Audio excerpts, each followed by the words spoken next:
दोस्तों आप सभी का वेन्यू इंफोटेनमेंट में एक बार फिर से स्वागत है। दोस्तों आप सभी को एलन मस्क को याद है ना, खास करके जब उसने एक्स को खरीदा था तो आपने देखा होगा कि वो एक पॉटी सिंक लेकर के ऑफिस में आया था और उसके थ्रू उसने ये मैसेजिंग दिया था कि यहाँ काम करने वाले सारे एम्प्लॉय की जो औकात है वह एक पॉटी सिंक के बराबर है और उसको सफाई करने की जरूरत है, यानी it has to be cut to size. दोस्तों इस बार मस्क जो है वह टेस्ला की स्पीड नहीं दिखाएगा, ना ही स्टारलिंक का कारनामा दिखाएगा, बल्कि ब्यूरोक्रेसी को बम्बार्डमेंट करने के लिए आ रहा है और ब्यूरोक्रेसी को उसकी औकात बताने की जिम्मेवारी इस बार ट्रंप सरकार ने एलन मस्क को दिया है और उसे डॉज का हेड बनाया है। एलन मस्क के इस काम का दूसरा सहयोगी कौन? उसके साथ रामास्वामी हैं, who is also known for creating wealth और जिसको कि टॉप माइंड माना जाता है। टास्क एक और व्यक्ति दो।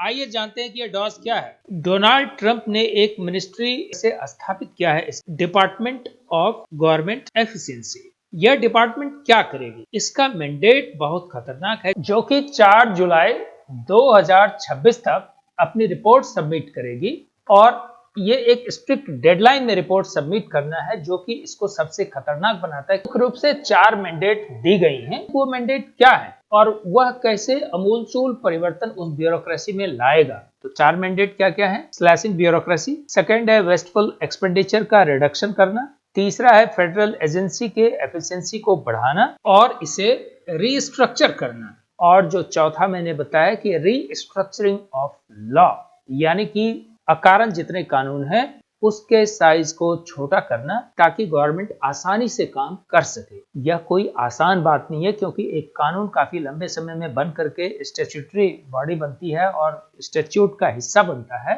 उसमें से लूप होल्स निकाल करके उन कानून को खत्म करना, डिसमेंटल करना इतना आसान नहीं होता है। ब्यूरोक्रेसी को भी स्लाइसिंग करना इतना आसान नहीं होता है। तो जो डोनाल्ड ट्रंप साहब हैं, उन्होंने एक अदम्य साहस का परिचय दिया है और उनको आप सोचे कि एक सरकार जो आ रही है, जो ब्यूरोक्रेसी से सहयोग की उम्मीद करती है, जब उन ब्यूरोक्रेट्स को पता चलेगा कि उनकी नौकरी जाने वाली है तो उनका कितना सहयोग उस राष्ट्रपति को मिलेगा। इसके बाद भी ऐसा डेयरिंग काम को शुरुआत करना सिर्फ डोनाल्ड ट्रंप ही कर सकते हैं और दुनिया इससे अछूती नहीं रहेगी। एक ऐसा समय आएगा जहां की हर सरकार को ये करना ही पड़ेगा। दोस्तों डोनाल्ड ट्रंप ने ये मैनहट्टन प्रोजेक्ट से कंपैरिजन किया है। आखिर ऐसा कंपैरिजन उन्होंने क्यों कहा है? 1940 ईस्वी में अमेरिका ने सीक्रेट न्यूक्लियर प्रोग्राम को रन किया था, क्योंकि जर्मनी को उसे कंटेन करना था।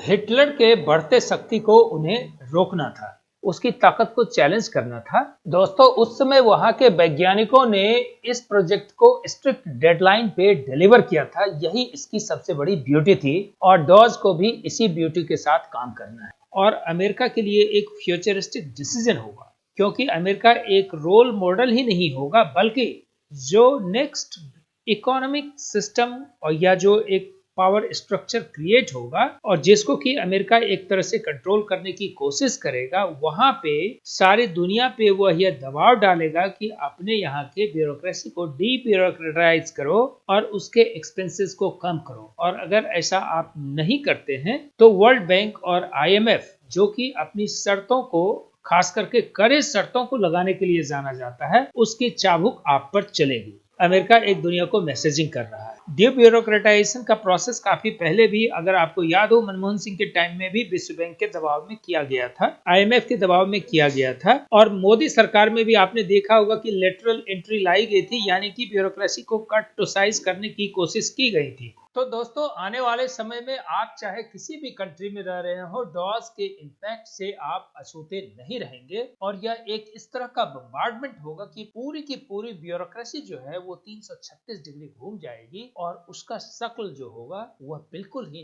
नए कलेबर में होगा और नए ही तरीके से होगा और उसकी एफिशिएंसी जो होगी वह दोयम दर्जे से उठ करके एक ऊपर के स्तर का होगा।